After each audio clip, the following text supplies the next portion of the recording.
জুমার দিনে দোয়া কবুল হয়। আল্লাহর হাবিব বলেন একটা সময় আছে জুমার দিন দোয়া করলে কবুল করে কে? সময়টা কখন? মুহাদ্দিসিন ইকরাম অনেক ইখতিলাফ করেছে। সবচেয়ে গ্রহণযোগ্য মতামত হচ্ছে আসরের সালাতের পরে।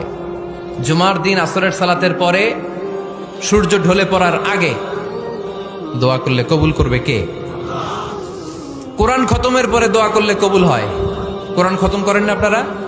তারপরে যে দোয়াটা করবেন কবুল করে কে? হজে গিয়ে দোয়া করলে কবুল হয়। আরাফার ময়দানে তাওয়াফ করা অবস্থায় মুলতাজামে দাঁড়িয়ে হজ উমরা করছেন কারা কারা দেখি।